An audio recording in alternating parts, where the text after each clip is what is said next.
Hi. Why we don't change and why we refuse to acknowledge the change in others and why we should pursue change anyway, because change is always happening. Changing yourself threatens not just your ideas of who you think you are, but also the ideologies of all of those around you. Change feels threatening because it exposes the fragility of thought, the thought of those the thought of who and what we are exist in the mind and are labeled identities or sometimes ego. Identity appears in the human form, a state of separateness that affords experience in the physical world. Identity is like a wardrobe, and despite claims to the contrary, even me, every human spends time choosing their wardrobe based on an idea they have of their self in that moment. Ideas of the self change constantly. As Nisargadatta says, utterly vulnerable at the mercy of a passerby, an insult, a job loss, and the weather. But because thoughts about the self change, they're impermanent. And impermanence is not real. It's not true. Identities, therefore, are not true. They appear and disappear at their own volition. The feeling of threat comes when we label an identity thought as true. We imprison it and force it to stay, rather allowing it to the freedom to disappear or mutate into something else. Just like all energy does, it just continues to constantly change and mutate. The nature of identity is shifting. It's changing. It's adapting to the environment, to the situation, to the people, whatever the case. So demanding that it be stable rather than free creates suffering. Saying no to change is suffering because it resists what is. So you are, and I am, what is. When you say no to your own or someone else's evolution, you say no to you, to your very existence. Saying no to your life threatens your life. It tells you that you are not allowed to live.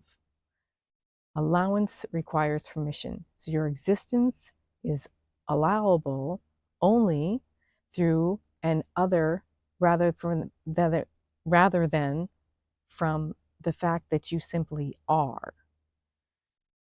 So feeling threatened is feeling alone. And aloneness comes from the separation of self from its source. And that creates an illusion of a self and an aspect of self called other. These two aspects are one, but they appear as separate.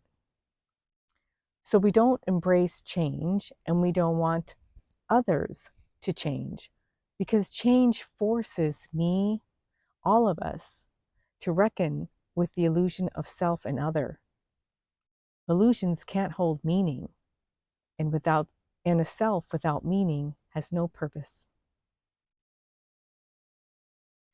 All humans desire their life to have meaning and purpose. What most are not aware is that meaning and purpose are conditionals. They exist as a consequence of your existence or of my existence or of any existence. So your existence creates meaning and purpose, not the other way around. Your existence establishes all the meaning and purpose needed in an inherently meaningless space. And your evolution within that space is the expression of meaning and purpose. As you contemplate changes in your own life and those around you, notice the meaning and purpose that you attribute to the world around you as a result of your being. Attributing meaning says yes to you, your life, and its evolution. Meaning and purpose are tools that remember us back to ourself as we change. So it's a tether to the source from which we came and from which we are. We are that from which we came. So pursue your change and scooch over a little bit on the path to give yourself plenty of room to grow and make way for all your other selves whose very existence makes life worth living. Thank you for watching and for sharing your very meaningful, purposeful life with all of us.